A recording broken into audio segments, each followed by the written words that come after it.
Right, so I'm going to try and do this with this little camera that I use for my little, chit chat videos. We'll try this and see how it works. I'm going to fix a machine, and I'm going to make a video on it. I haven't done that for a while. So I've got Starship Troopers open here, and if you're like me, and I know I am, you've opened up your machine and you see one of these guys sitting in the bottom of the machine somewhere. And you're like, oh, that's supposed to hold a coil. And then you look under there and you see a coil dangling below your playfield. So in this case, this holds the little coil solenoid for my pop bumper on Starship Troopers. So I'm just gonna make a really quick video because it's super easy to fix. It's not too terrible. Pretty much, I think anybody can do it. And don't let your coils hang and end up dangling. Yeah. All right. So the first thing you're gonna need, you're gonna need to go down to your local corner pinball supply company and pick up the right bracket. In this particular case, the bracket looks just like this, and that's the little part that broke off. Right. So usually 3 screws hold the bracket in place, and then there's a couple of not screws, but the bolts that hold the bracket in place. And then there's a couple of bolts that will hold the little plunger that goes inside the solenoid. So you need to take off those 5 bolts, and I'll show you on this. So let's go over there, shall we? Right, so this is a functional pop bumper. It's hard to see, but down around it are gonna be the 3 bolts that hold this whole bracket in place. And then these are the couple of bolts that you need to take off. Can you see it? I don't know, can you see it? There you go. Those are the ones that you need to take off to get this guy out. So here's the one that I have that broke. Here's the pop. And actually, it looks like it's been welded back together at some point.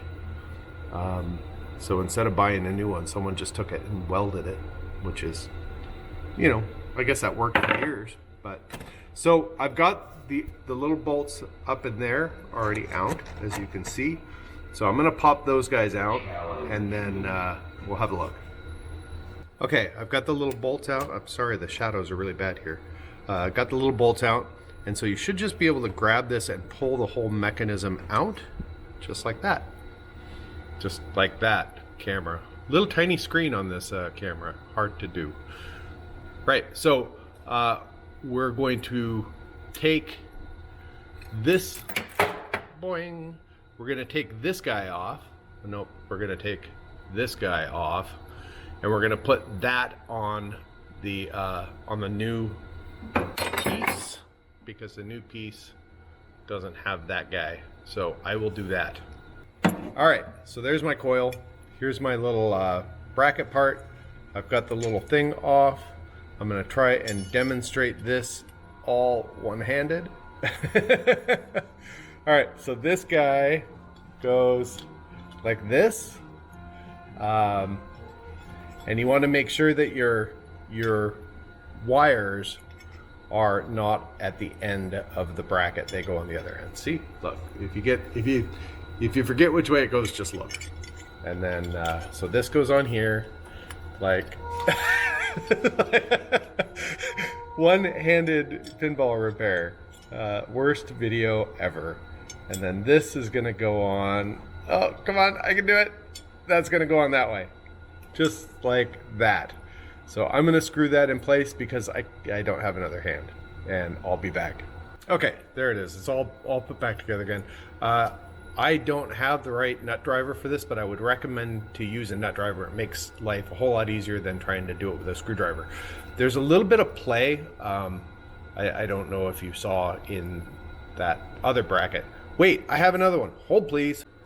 Aha, okay, so let's see, swap it this way. So you put the little screws in the backside here, and you can see that you get a little bit of play here on how tight you can tighten this little bracket down right here. So usually what I do is I just kind of hold it snug.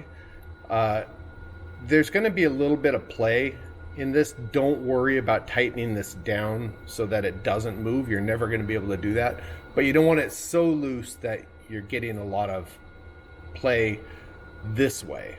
You're going to get a little bit of play this way, but you don't want your coil to be moving too much this way. So this one's in here pretty secure, but it does feel kind of loose. Don't worry about that. Okay, so now we need to put the plunger back in there, and I am absolutely not going to be able to do this with one hand. So it comes apart in many parts. Little metal bracket part that gives it the strength, and then there's this, like, I don't know what this material is made out of, this breadboardy whatever stuff, and there's a screw. This is like worst repair video ever. That's what I'm gonna name it. The worst pop bumper repair video ever made. Yeah. All right, so this little plunger guy is gonna go in this way with the little rivety, or with the little groove taken out. That's gonna be at the top side, and then that's what our other little pieces fit into. Let's see. I'm gonna see if I can even do this. All right, holding I should hold the camera in my mouth. Oh, there goes the spring already. All right, this goes that way. Yep, kind of. All right, let's see. Here we go. Okay, that goes in there, like, get in there like that. Okay, let's see if we can get the spring back here. Come on, get it. This isn't gonna work. All right, hold please. Okay, here it is, all back together. So the little metal bracket business sits behind this little mount. It doesn't need a whole lot of movement because you're just it's just for a pop bumper. That's how all of these are up here. Okay. So now we just need to slide this back into place. Where is it? There it is. We just need to slide this guy back in place where it was, and we'll get the little nuts back on there. And usually, here's a couple things that I do when I'm in this, is I look at the wires, make sure that my solder points are, where am I? Here I am. Make sure my solder points are still good. Look at the wires. These wires actually there's a little bit of wear right here, so I'm just gonna put a little piece of tape around those, because it has some exposed metal in the wire. You can actually see it if you look really, really carefully. So I don't want those to short out, so I'm just gonna put a little bit there. Really, probably the best thing to do would be to desolder it, put a little heat shrink tube on there and stuff, but I'm lazy, so I'm not gonna do that right now. Then I go up in here to my, this is my little switch that when you get movement, the little rocker, the little cup here, when there's movement, you can kind of see it there, that does that and makes contacts to the switch. So I usually look at all of this stuff and make sure that all looks pretty good. Sometimes I'll take a little Q-tip with some naphtha or something, and I'll clean the underside of here. Some people put a little bit of oil or grease or something on the inside of the cup, because they feel it gives her a little better movement. But if they've done that and it's been sitting for a while, a lot of this black carbon stuff ends up getting into that oil and making less movement. So yeah, I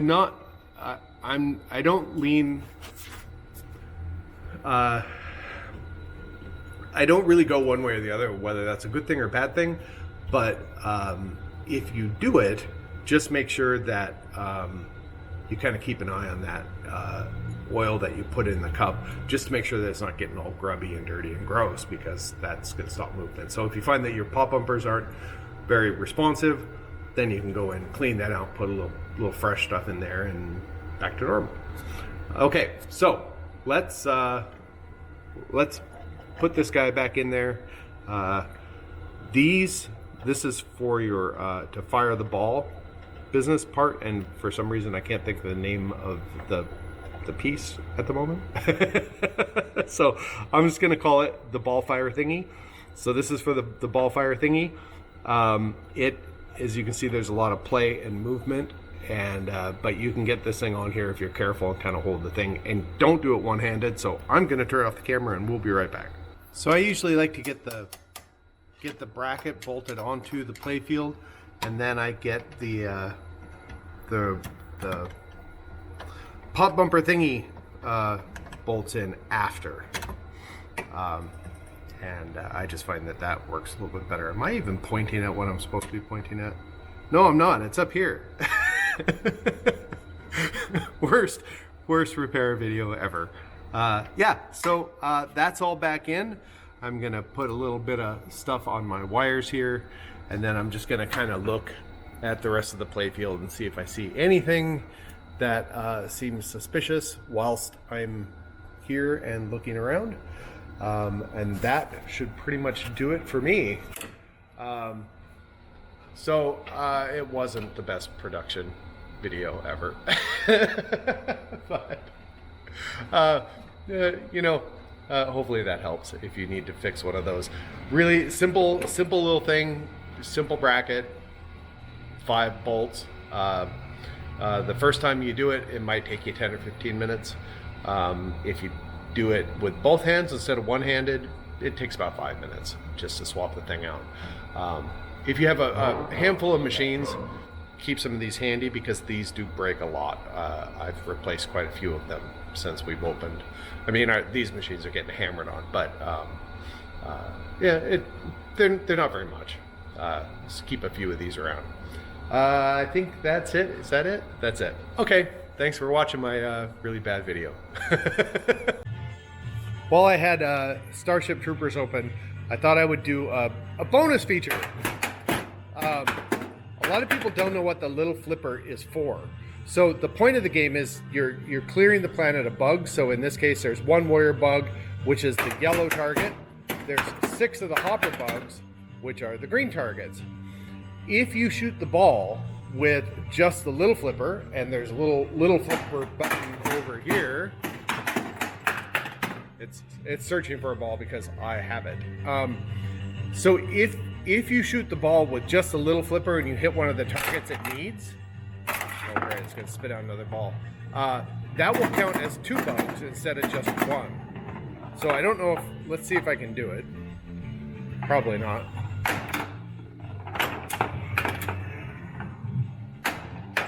No. Worst bonus feature ever. To go with the worst repair video ever. But anyway, so that's what that little guy is for. That little guy right there. All right, thanks for watching.